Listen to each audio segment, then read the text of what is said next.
Hello friends, my name is Emily, and today I'm going to talk about all of the things I watched in April.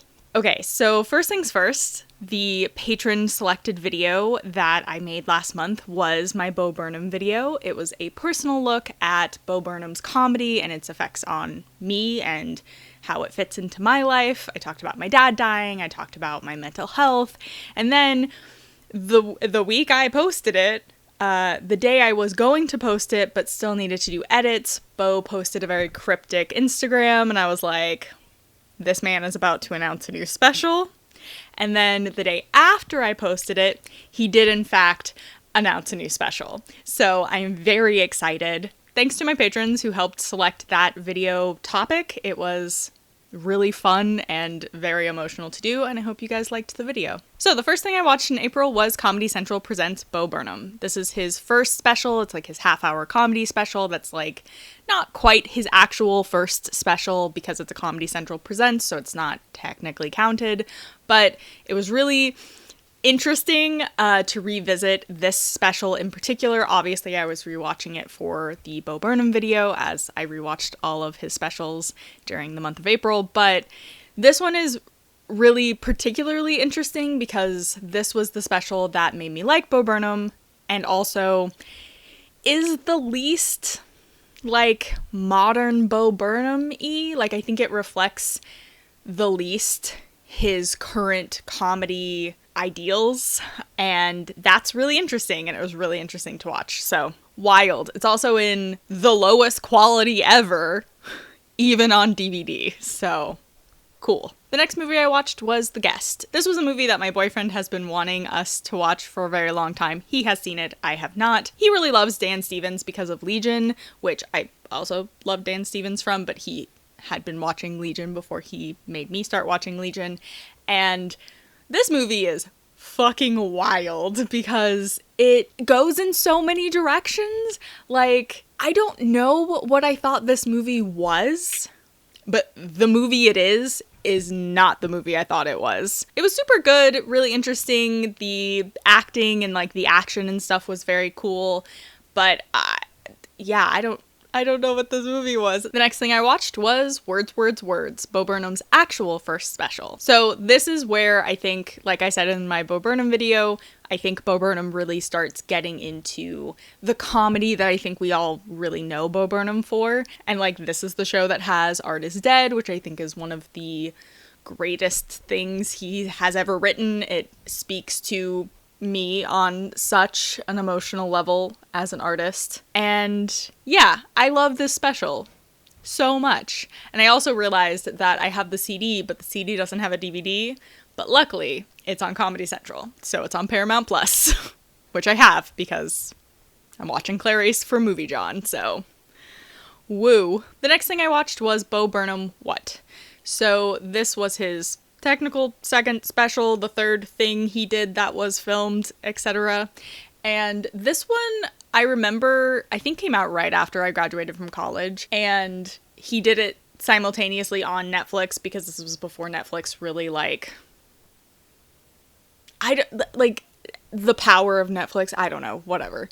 You could write 1,000 papers on the power of Netflix and lack of power of Netflix. Netflix is weird. Anyway, so this was the show that he, like, it debuted on Netflix and on YouTube in its entirety at once, so you could watch it for free if you didn't have Netflix, because this was kind of right when Netflix was starting to do streaming, and if you had Netflix, you could just watch it. And yeah, I love this special. I think it is very good. I don't know what else to say. I've said so many words about Bo Burnham. The next thing I watched was American Pie. So in April, the You Can't Sit With Us column genre that I was watching movies and discussing movies from for teen films was teen sex comedies. So the classic, more old school sex comedy, teen sex comedy that I watched was American Pie, which, by the way, has aged like milk.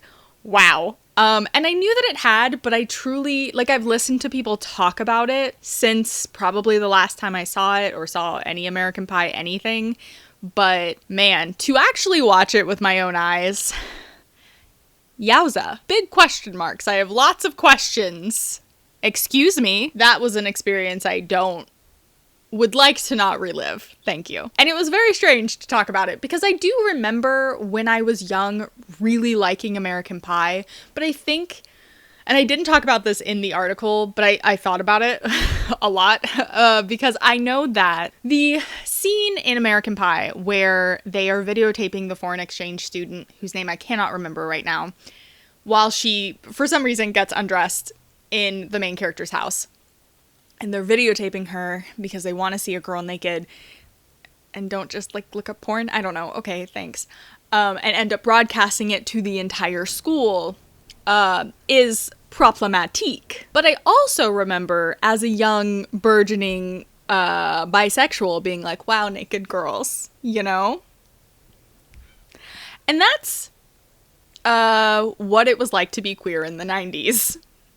And early 2000s. Your sexuality awakening things come from big yikes moments, and that sucks. The next thing I watched was Rush Hour 2. This was also a boyfriend pick, and we had watched the first Rush Hour, I think with our roommate, months ago, because our roommate has been gone for a very long time, like since before Christmas. She's coming home soon, but she has been gone for a while, and we decided not to wait for her to watch Rush Hour 2. We had been watching a lot of Corridor Crew, who do like the Stuntmen React videos, which are like really fun.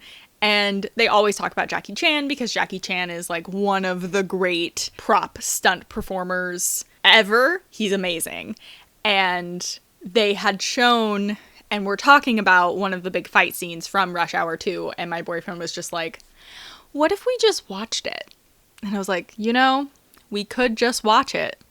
So we did. And it was really good. Super fun, really funny. And like, yeah, Jackie Chan doing prop stunt shit rules. And then I finished up my Bo Burnham rewatch for the video by watching Make Happy, which I watched on Netflix Party with my best friend Megan, which I had never done before. That was neat. We did a little text chat the whole time. It was very fun. I will say that one of my favorite things about Make Happy, other than just like it has Are You Happy, which is one of my favorite things Bo has ever made. And obviously, you know, he used it in the promo stuff for his new special. Like, that's the door. That is the door. And it was. But something else that I really liked about rewatching Make Happy, which I don't think I've done in a really long time, actually, like in its entirety, is there are so many songs that are just like outstanding. Like the like country song parody is amazing. I completely forgot about it, but it's like one of the best things ever. I don't forget about Straight White Man, but I don't think about it as often as I would like to. And I think that part of that for me is that he didn't record a CD for Make Happy, so I can't just like replay everything over and over and over, which does make me sad. But yeah, I don't know, very, very fun. It was great to revisit. I, like many people, thought that this was, you know, Bo's last special, that he was retiring from stand-up, and that he was gonna, you know, just fully shift into writing, directing, acting, which is great, and I love all of those works. And I think if this was going to be the last piece of stand-up he ever did, it's pretty fucking solid. It's a pretty fucking good special. The next thing I watched was Blockers, which was also for my teen sex comedy column, You Can't Sit With Us. And this movie, I love. So I think I love it less than I did originally because this was the second or third time I was watching it. I watched it in theaters and I really loved it when I saw it. And I still love it. I still think it's great. But I do like it a little bit less. I still like it for all the reasons I originally liked it. I just think sex comedies are hard and teen films are kind of hard because if they're made, like if you're living within like a certain period of time of that thing being made, if it's not like fucking Mean Girls and like instantly quotable and instantly like in the zeitgeist and in everybody's brain fully in its entirety where it's just playing over and over and over, you know, it really kind of begins to look dated in its own ways. And I don't think that Blockers is quite as bad as like American Pie, but it does have a little datedness. I think it's interesting that this movie deals more, it's like I was talking about it in my article, but it's like this more 60-40 split where it's more about the parents than it is about the kids who are like doing the like lose your virginity before prom or by prom pact, which obviously is the same plot as American Pie, which is why I wanted to do both of those movies together as like a classic and a more modern take on that plot. And I think that them doing that, focusing more on the parents, inadvertently does some interesting things to how we're looking at the sexuality of the girls in the film. But it's also just kind of weird because it's a teen sex comedy that is more about the teens' parents. I don't know. It's good. You should watch it if you haven't seen it. And if you're interested in like teen sex comedies, it's a pretty good one. I really liked it, but liked it a little less than I originally did. Also, there's a very long extended puke scene that I forgot about, and I can't do this anymore. Thank you. And then the next thing I watched was The Mitchells versus the Machines. This movie fucking rules. So I watched this movie early. I got to watch it in like mid-April. Basically, I watched it like right after my birthday. I wrote a review on it for Movie John. I will link it down below.